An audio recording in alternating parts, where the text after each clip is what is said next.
taking charge of his life and becoming unstoppable no matter what kind of background you come from.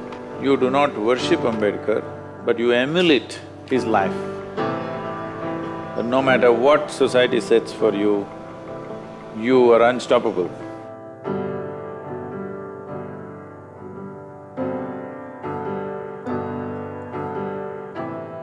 See, unfortunately, all leaders are being appropriated by somebody. If you say Sardar Patel, Congress will say he was a congressman, why are you talking about him? If you say Ambedkar, they say he was a Dalit, why are you talking about him? All the people who worked for this nation, their being inspiration for everybody in this country is important, somehow.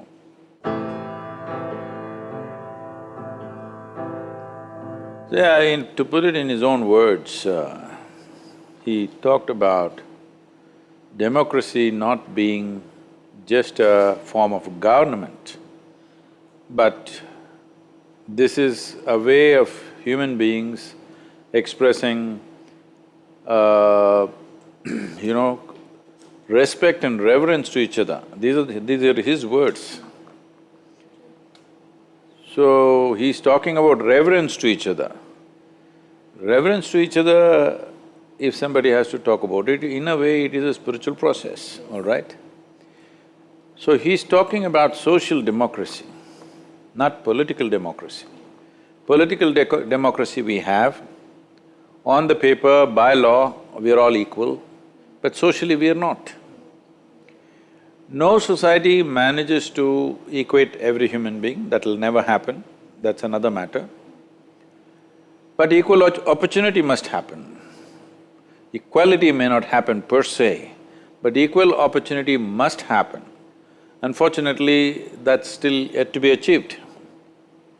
Though by law, all of us have equal opportunity, socially, we still don't have equal opportunity. Variety of people are in many ways eliminated from this opportunity or not available for this opportunity to reach them. For that to happen, it's most important that… See, spiritual process means just this, that your identity is not with your body. Once your identity is not with your body, it's not about parentage anymore. It's not about pedigree. The privileges of pedigree must go. Only then there will be a social democracy. But privileges of pedigree are still continuing.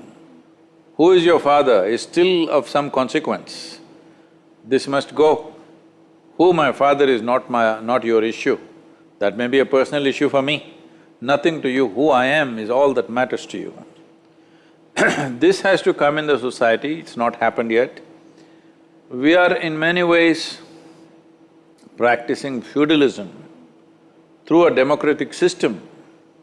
Why whenever there's an election, there's so much talk about caste, creed, religion, who you pray to, what caste you belong to, what does it matter? But it matters because we are practicing feudalism through democratic means.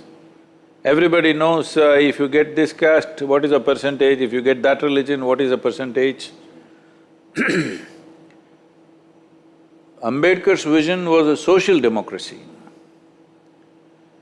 not just political democracy, because political democracy, any democracy for that matter,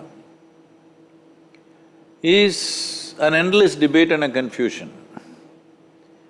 It is worthwhile only when we achieve social democracy.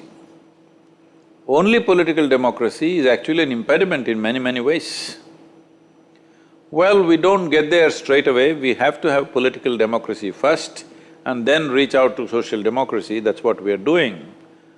But after 70 years, I would say we're going a bit slow. So you are a man, you are a woman, you are this, you are that, what caste, what creed, doesn't matter, that's what he's trying to bring about. Unfortunately, still Dalits have equal rights by law, but socially we have not achieved it. Still the same level of discrimination is happening. The poignant story that he talks about in his life when he was 9 years of age, when he traveled from a village to go to some place where his father was working, near Pune or wherever. This 9-year-old boy and his rest of his family traveling, when they got off in the railway station, they were not allowed to stay in the waiting room. No bullock cart was willing to take them to the destination.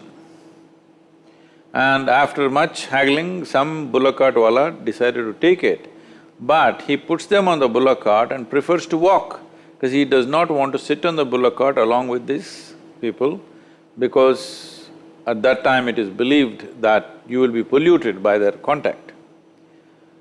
Unfortunately, the same reality continues in rural India, if not to the same extent, but it continues. Still this idea another human being's touch could pollute you, or even their shadow falling upon you could pollute you, unfortunately continues to this day. As a generation of people, we must put an end to this now, because the very idea of India as a republic will fail if we do not fix this.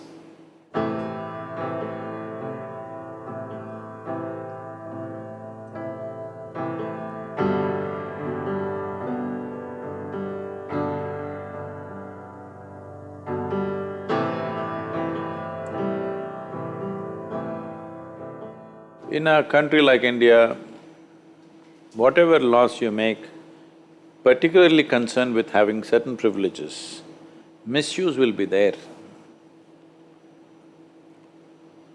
We have to weigh between use and misuse. A community for which for millennia, not for short periods of time, for millennia has been discriminated against, that it is strongly believed their very birth is of a low nature. If you don't bring them up with some privileges so that they come level someday, it would be very unfair. Just because today somebody is getting some reservation and you think it is not fair because you didn't get into your college or whatever, I understand the angst that is there. We need to understand that's because of we have too much population for whatever infrastructure or education or the facilities we try to create. But reservation, in many ways, as I have seen, particularly in the south, maybe it's not been very well used in the north, but in the south, a whole generation of people from those communities, Dalit community, have gotten well educated, gotten well placed, mainly because of reservation. Now resentment will come on various levels. So this is a little adjustment with reservations may have to be done as time goes by. See, for example, you can give admission to somebody, but you can't pass him because he belongs to a certain caste, then you're bringing down the competence levels in the country. They must be given opportunity and they must be given extra coaching to make up for whatever loss they've had due to lack of proper schooling. But we should not compromise on competence. And similarly for jobs, they must have reservations so that they can enter the job situation, but promotions must come only with competence. This adjustment needs to happen, but as we said, in a democratic process, there is always… after all, an election has to be won. Nobody dares ever to talk about any change, whether positive or negative, which concerns, because anything that concerns a particular community becomes a volatile election winning or losing kind of thing. I strongly feel that reservations in the present level of development, where the Dalits are in this country, they still need it. But if a distinction is made between urban Dalits and rural Dalits, because the maximum discrimination and disadvantage happens in rural India, they must be given far more advantage than those who are already living in urban societies. It can also be made like this: first generation to get out of that social pit that unfortunately has been dug for them, They must be given reservation. Second generation, it must drop a little bit, third generation should be out of it. But for rural Dalits, it is very, very essential. There is no way out of that right now, because the discrimination is so cruel.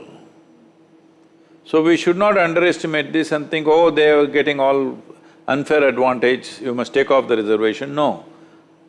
Such people should expose themselves to the rural situations in this country, how discriminatory it is. Horribly discriminatory it is. They cannot even enter your house from the main door, they have to come from the back door. That is not acceptable for any human being. They can't drink tea in a local tea shop. That is not acceptable, all right? So, this privilege of pedigree has to go, and reservation is not a curse upon the country. We can fix some timeline, 2 generations if they come out of it. Those who have come out of it should voluntarily go out of it. Something like this must be created. Dalits who have come out of it should share the reservation with those who have not come out of it. I mean, this is from responsibility only.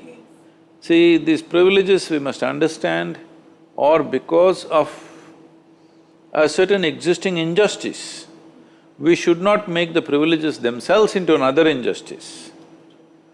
So, we need a more conscious society for that. We should stop looking at people as this community, that community, because all of us have only one vote.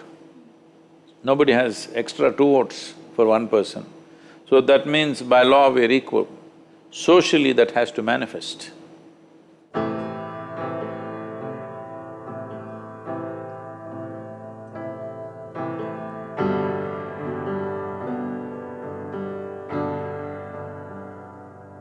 See, Ambedkar is a stellar example of taking charge of one's own life. From the type of background that he came, the intellectual brilliance that he displayed, is an inspiration for any generation. So social disadvantages did not put him down. Whether he spoke about it much or not is not the point. That's his life, taking charge of his life and becoming unstoppable no matter what kind of background you come from. But expecting every human being to do what he did is not fair. You have to facilitate something for them. It's utter shame. Personally, I feel ashamed that even today, though we are active in so many hundreds of villages, we are still not able to change that. I've made efforts and seen, all you will create is conflict. It'll explode. So, I feel for the Dalit community, education, education, education. Economic success must happen because of education, and they must move out of those communities. That is when it will change. Or it has to be only generational change. In this generation, if it has to change, they must get all highly educated and move out of those village communities where no matter what, they're put to a disadvantage. It's a very debilitating level of discrimination.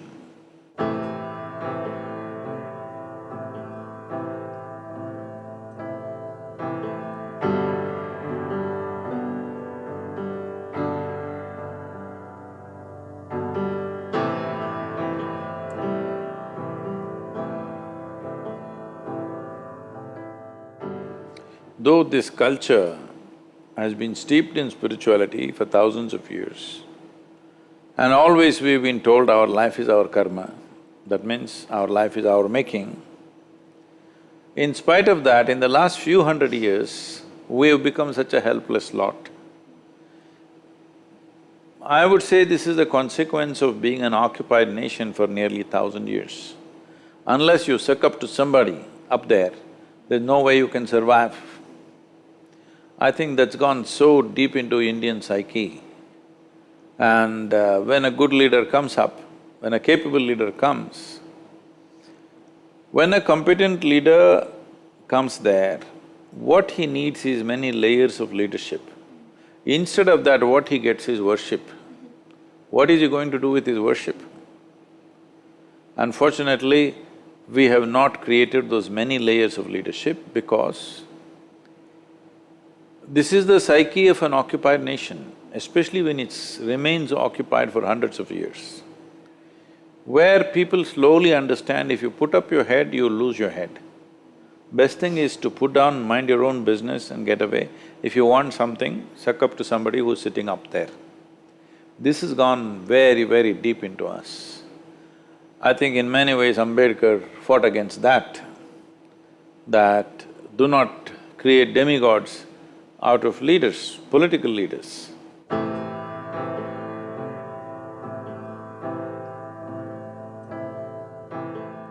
So one thing you should do with Ambedkar is, you do not worship Ambedkar, but you emulate his life. That's what is needed. Instead of emulation, he is getting what? Worship. No, you need to emulate his life. But no matter what society sets for you, you are unstoppable. You have taken charge of your life. That's what we need to demonstrate.